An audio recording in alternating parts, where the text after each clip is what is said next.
कह रहा हूँ।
सतनाम सकल हर्षों को सूचित किया जाता है कि कोई भी सबको मौका मिलेगा। जैसे आप लोगों को सबको नीचे भी हमने बोला था कि सबको मौका मिलेगा, आप अपनी श्रद्धा से मत्था टेक सकते हो, लेकिन आपने अब किसी ने वो उठ के नहीं आना। के जाए जो हरियाणा से भगत आए हुए हैं वो मुझ कालूदास छोटे भाई अपने कालूदास से मिलके जाएं जरूर। हरियाणा वाले जितने भी भगत भाई आए हुए वो मुझसे जरूर मिलके जाएं। और अब पहली दीक्षा होगी।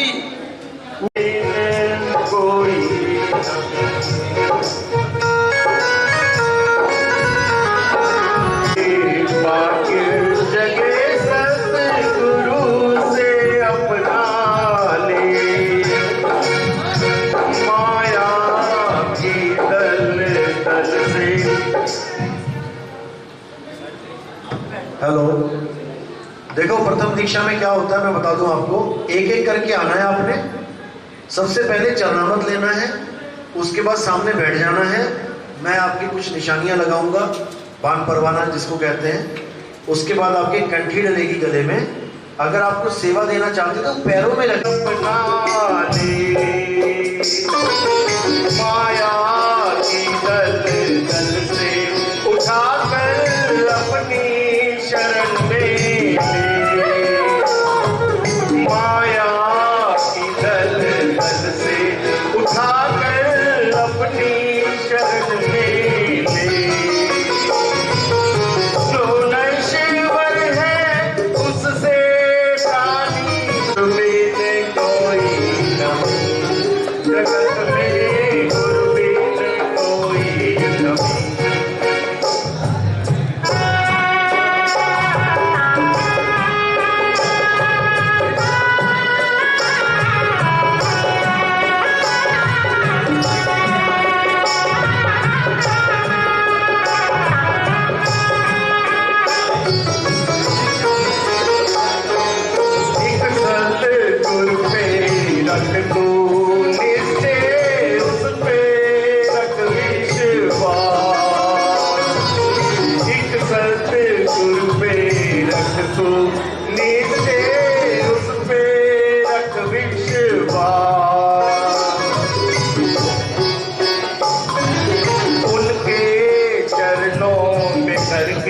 समर्पण बन जा उनका दास, श्री चरणों में करके समर्पण बन जा उनका दास। प्यारे अगर तू चाहे गुरु का, प्यारे अगर तू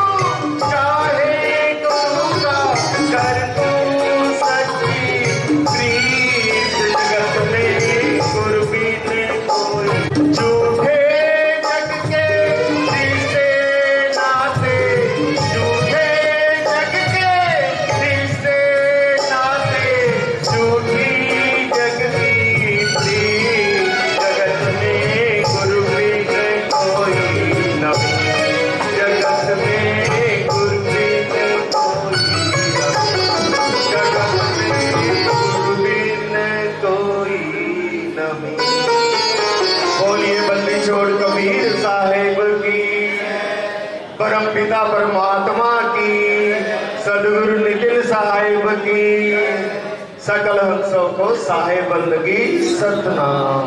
तंबाकू खाते हैं अभी नाम मत लेना, तंबाकू जर्दा बीड़ी पान मसाला। नाम सुनो कासे किया जिसने भव से पार। बोले गुरु जी महाराज की, बोले परमपिता परमेश्वर की। ये सतगुरु में तेरी पतंग हवा बिच उड़ती जावांगी,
कर लो सुधीर जी।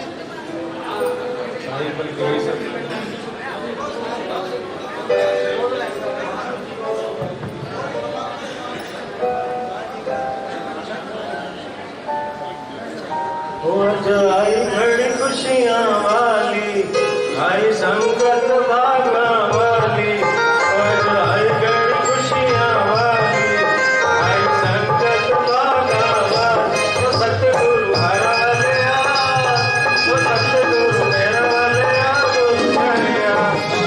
आई घड़ी खुशियाँ वाली, आई संकट भागना वाली, तो सतगुरु हरा ले आ, तो सतगुरु मेरा ले आ, गुरु मेरे आ।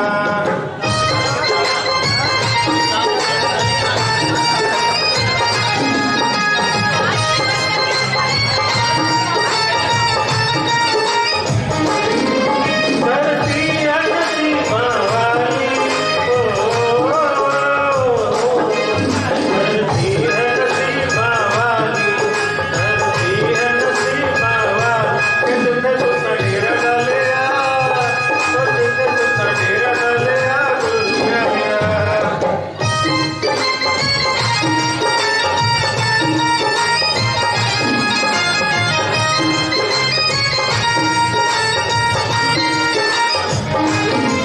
प्रेमी रल मिल खुशियाँ मनाते,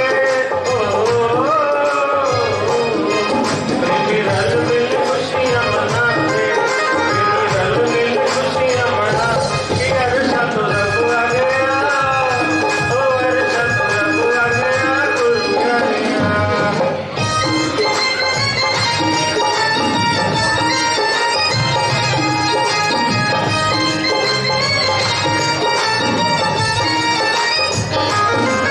जावा सत के चरण कमला तो, जावा सत के चरण कमला तो, जावा सत के चरण कमला। जितना सारा जग तारे आ, ओ जितना सारा जग तारे आ, गुरु मेरे आ।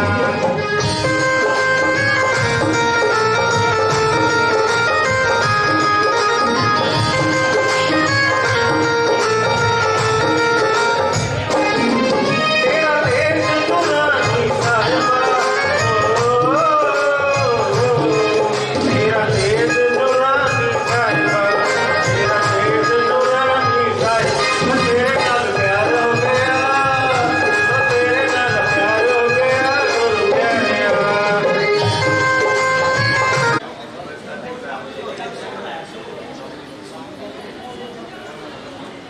जिन्होंने कंठी धारण कर ली है वो अब आराम से बैठे, सामने दीक्षा होगी।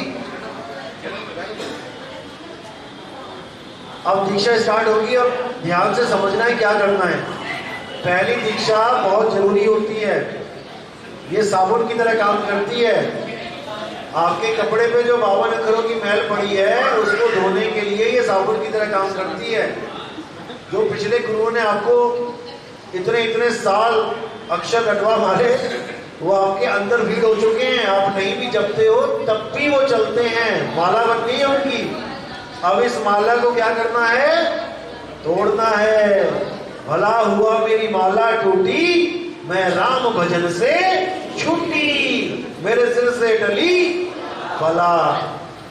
ये नाम जाप बला है, लेकिन लोग इसको भक्ति मान के बैठे हुए हैं। यही बला है, यही तुम्हें परमात्मा से दूर करके बैठी है। जिस दिन तुमने नाम जपना छोड़ दिया, अब तुम वस्तु की खोज करोगे। मिर्ची लगती है तो क्या करते हो? चीनी ढूंढते हो कि चीनी चीनी जपते हो? प्यास लगती है तो क्या करते हो? पानी पीते हो कि पानी पानी जपते हो? सब कुछ समझ में है, आता है, पर भगवान के नाम पे सारे चारों टायर पंचर हो जाते हैं दिमाग के। इसीलिए बोला गया है कि कल की अवतार जब होगा, जब कल की अवतार होगा तो युग पलट जाएगा। बोला ना? कौन है कल की अवतार? हाथ खड़े करो। अभी भी नहीं समझ में आया कौन? हाँ, आप ही कल की अवतार हो। जब आप दिमाग के घोड़े दौड़ाना शुरू करते हो तो कल की अवतार को किस पे बैठा रखा है? घोड़े पे। और जब आप विवेक की तलवारें चलाना शुरू करते हो, सत्य असत्य का निर्णय करना शुरू करते हो, उसके लिए क्या पकड़ा रखी हाथ में? तलवार। और कई जगह फोटो पे आप धनुष बाण भी देखोगे। धनुष बाण क्यों रखा है? निशाना मारने के लिए। कहां मारोगे निशाना? शब्द पे। निशाना कोई मारे संत सुजान। तुम्हारा निशाना बिल्कुल सही जगह लगना चाहिए। अगर तुम्हारा निशाना चूक गया तो तुम इस बार भी ये मनुष्य जन्म चूक जाओगे। उसके बाद दोबारा लक्ष्य 84 में आना ही पड़ेगा। इसलिए अब निशाना नहीं चूकना है। कल की अवतार का मतलब होता है निकलंक अवतार, जो सारे कलंक को धो डाले। तो कलंक किसमें लगता है? शरीरों में, मन में, माया में, 3 गुणों में। और निकलंक क्या है? जिसको कोई छू नहीं सकता, जिसको कोई अस्त्र शस्त्र काट नहीं सकता, जिसको अग्नि जला नहीं सकती, जिसको वायु सुखा नहीं सकती, जिसको जल भिगो नहीं सकता, वो है आत्मा। हे अर्जुन, आत्मज्ञानी बनो। देवताओं की पूजा नहीं करने को बोला।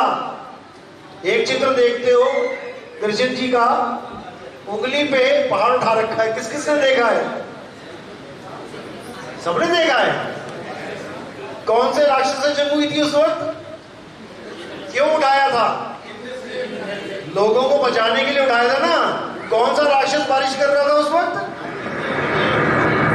इंद्र, यानी देवताओं का राजा। उसके साथ पंगा पड़ा हुआ था वहां पे। तुम्हें आधी स्टोरी सुनाई गई, आधी सुनाई नहीं गई। जो लोग देवी देवताओं की पूजा करते थे, देवी देवताओं के राजा की पूजा करते थे, उनको मना किया कृष्ण जी ने, नहीं पूजना इनको। अध्याय 7 पढ़ो गीता में। किस किसने पढ़ा है? हाथ खड़े करो। देवी देवताओं की पूजा करने वाले को क्या बोला है? मना करा है। लेकिन कोई नहीं बता रहा तुम्हें। क्यों?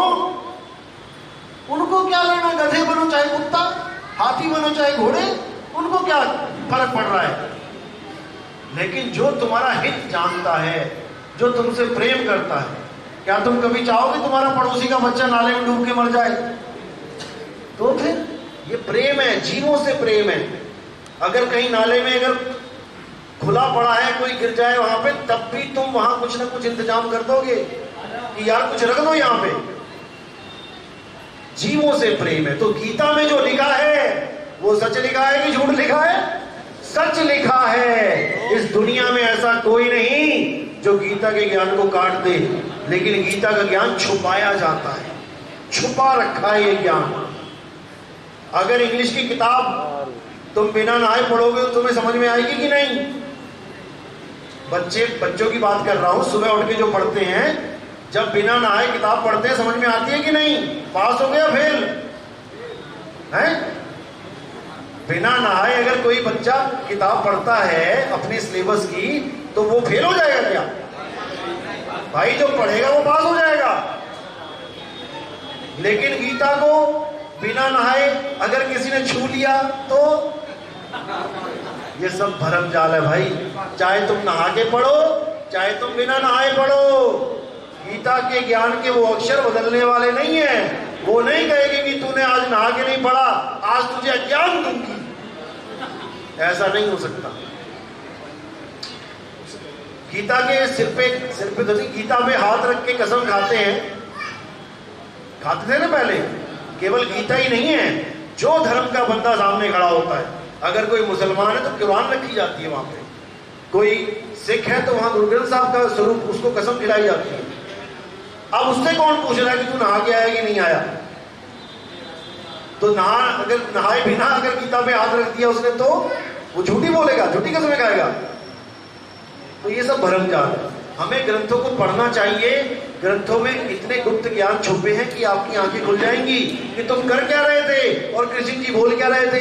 जहां जहां कृष्ण जी ने मना किया काम करने को, तुमने आज तक वही किए। एक बार गीता पढ़ के देख लो, गीता पढ़ के देखो और अपने आचरण को देखो कि तुम आज तक भगवान के नाम पे कर क्या रहे थे। वो सब वहां पे काट दिया गया है, नहीं करना। लेकिन ये तब समझ में आता है जब तुम्हारे जीवन में कोई सतगुरु आता है, जब तुम्हारे जीवन में सत ज्ञान आता है, तब समझ में आता है। नहीं तो सारे ही भगत बने हुए, सारे ही भगत। तो अब जो पहली दीक्षा है वो सबके सामने दी जाती है, उसमें कोई छुपाया नहीं जाता, क्योंकि ये भी 52 अक्षर हैं। जो आज तुम्हें मिलेगा ये भी 52 अक्षर हैं, लेकिन ये 52 अक्षर तुम्हारे पुराने वाले जो 52 अक्षर तुम्हारे अंदर फीड हो चुके हैं उसको धो देंगे। तो कैसे धोएंगे?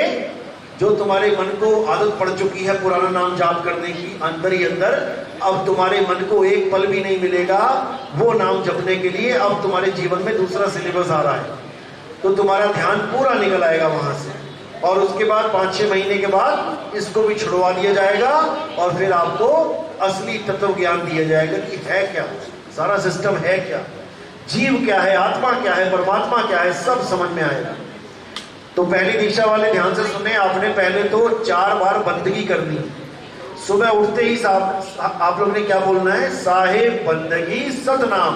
कैसे बोलना है? दोनों हाथों को जोड़ना है, जैसे तालाब में से पानी निकालते हैं। करो। साहेब बंदगी सतनाम, साहेब बंदगी सतनाम। साहिब कौन है?